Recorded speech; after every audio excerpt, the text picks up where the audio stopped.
Comment gérer les adhésions? Pour commencer, l'adhésion est obligatoire pour tous les enfants, responsables et cadres.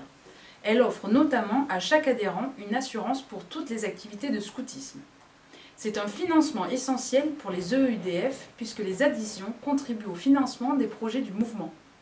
Elles permettent de proposer des formations à des tarifs réduits et garantissent plus généralement notre autonomie financière. La gestion des adhésions se fait par les groupes locaux. Chaque groupe récupère dans les pochettes de rentrée des bordereaux pré-remplis pour les anciens adhérents et des bordereaux vierges. Le bordereau d'adhésion est à faire remplir par les parents. Il doit être conservé par le responsable d'unité.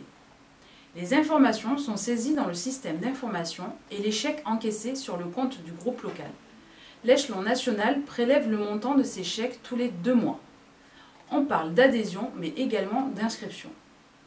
Dès la première activité, il est obligatoire que tous les participants soient saisis dans le système d'information. Ils seront ainsi couverts de façon transitoire pour 2 sorties. Il s'agit de l'inscription. L'inscription devient adhésion lorsque l'on saisit le montant de l'adhésion versée. La vidéo qui suit montre comment faire cette saisie. Donc nous sommes sur le système d'information pour une saisie d'inscription adhésion. Il faut donc aller dans la rubrique saisie des inscriptions adhésion. La 3 possibilités, je veux inscrire un membre, cela correspond aux personnes qui n'ont pas encore payé leur adhésion. Je veux saisir une adhésion, là on a reçu le règlement. Je veux désinscrire un membre, ce n'est possible que si l'adhésion n'a pas été encore saisie.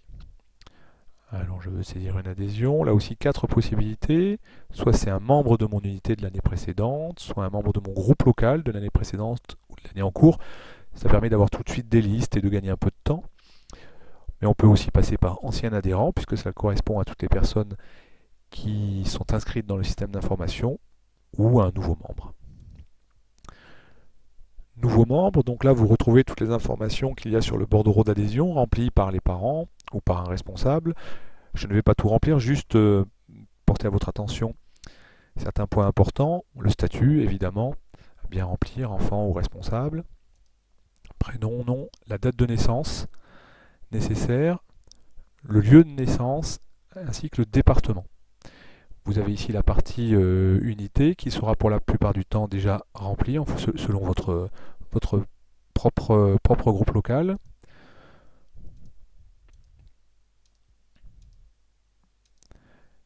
Les coordonnées de la personne, le mail, le mobile, le fixe, etc.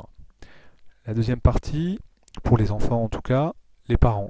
Cette partie-là est importante car c'est à partir de ces informations que l'on va générer les reçus fiscaux. Donc faire très attention à ce que l'on saisit.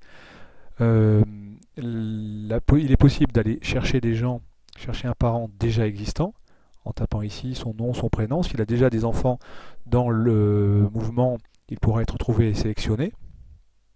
Sinon, il faut créer une nouvelle adresse en précisant bien l'adresse de la personne et également son mail. Important de préciser le mail des parents pour 2 raisons. D'abord parce qu'on leur envoie des informations comme les newsletters parents, mais également parce qu'ils vont recevoir de cette façon-là directement le reçu fiscal pour cette adhésion. Dernière partie importante, donc l'adhésion, avec ici le montant réglé au titre de l'adhésion. Ensuite, le mode de règlement. Ici, le compte de prélèvement s'affiche automatiquement en fonction du groupe local et de l'unité que vous avez choisi. Ici, bon, pour l'instant, il n'y a que l'adhérent qui apparaît pour l'envoi du reçu fiscal, mais si vous avez saisi un parent et un deuxième parent, vous aurez les 2 noms, ce qui vous permettra de choisir le parent que vous souhaitez par rapport au paiement qui a été fait. Il faut faire apparaître ici le nom de la personne qui est inscrite sur le chèque, la personne qui a fait le paiement. Il suffit ensuite de valider.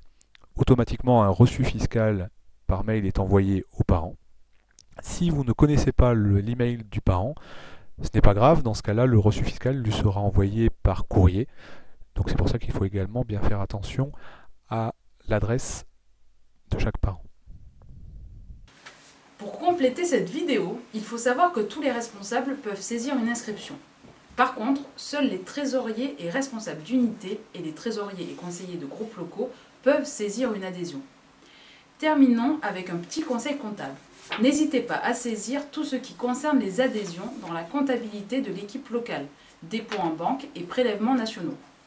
Pour plus d'informations, vous pouvez contacter votre trésorier ou trésorière régional ou le secrétariat national. À bientôt!